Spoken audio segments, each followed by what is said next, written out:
কি বাবা লর্ড শান্ত, ভালো আছো তো? অস্ট্রেলিয়াকে 10 উইকেটে হারাইয়া দিছ।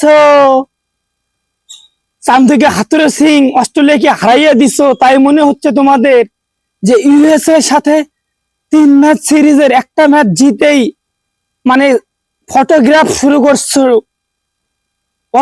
শুরু করছো, সেলিব্রেশন, সেলফি স্ট্রাইকে উঠতেছো। অস্ট্রেলিয়াকে হারাইছো, নাকি ইংল্যান্ডকে হারাইছো, নাকি পাকিস্তানকে হারাইছো, নাকি ইন্ডিয়াকে হারাইছো? নিস লজ্জ, বেহায়া, শরম নাই, লজ্জা নাই, তা ডুবে মারা উচিত তগর। কেরে লর্ড শান্ত, কেরে সাকিব আল হাসান, কেরে টমটম কুমার দাস, হ্যাঁ সোমাইয়া সরকার, কি আজকে খুব খেলছো না? ঘুম থেকে জেগে উঠছো?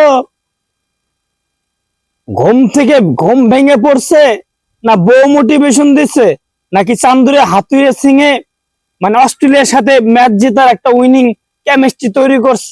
কোনটা? লজ্জা শরম তো নাই। মানে জিম্বাবুয়ের সাথে যেরকম বাংলাদেশের হোম কন্ডিশনে নিয়ে এস বাংলাদেশকে যেভাবে 4 ম্যাচ জিতে দিয়ে লাস্ট একটা ম্যাচ ছেড়ে দিছিল, দান দক্ষিণা করে দিছিল, সেরকম তোমাকেও ইউএসএ দিয়ে দিস। দান দক্ষিণা, ভীতি, সম্মান সবকিছুর একটা কম্বিনেশন করে তোমাদের লাস্ট ম্যাচটা ছেড়ে দিছে, ইউএসএ ছেড়ে দিছে। তোমরা কি মনে করতেছো মনু তোমাকে এমনিতেই মানে তোমরা এমনিই জিতে গেছো? হ্যাঁ, এত সোজা না, এত সোজা না জিতা, এত সোজা না।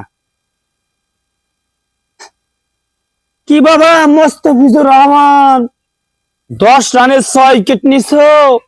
তোমার জন্য লিচু আছে, আপেল আছে, কমলা আছে, বেনানা আছে, আম আছে।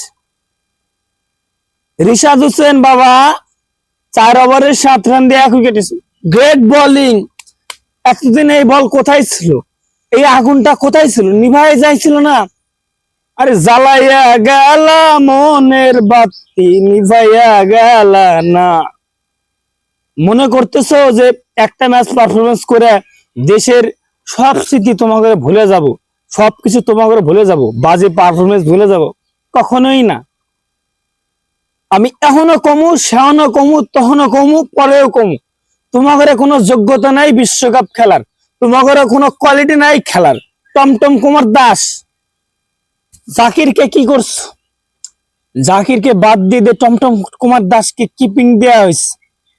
একটা দিক ঠিক আছে, টমটম কুমার দাস কিন্তু মোস্তাফিজুর বল কিন্তু মানে দেখছেন তো কালকে যে মোস্তাফিজুর লাস্ট ওভার বল করলো, লাস্ট অ্যাঙ্গেলে মানে ত্রিকোণ মানে 90 ডিগ্রি কোণে দাঁড়িয়েছিল। মনে হচ্ছিল যে এম এস ধোনি কিপিং করতেছে। যাই হোক, টমটম কুমার দাস তোমার গরুরে কইও সেলিব্রেশন উৎসবটা বন্ধ করবার। লজ্জা শরম যদি মাথা না খায় থাকে, যদি দলকে জিতানোর কন্ট্রিবিউশন রাখে, সেলিব্রেশন, ফটোগ্রাফ এগুলো বন্ধ করুক। নির্লজ্জ বেহায়ের মতো ম্যাচ দুটো হারার পরে একটা ম্যাচ জিতা দেশ এবং জাতিকে দেখানোর কিছু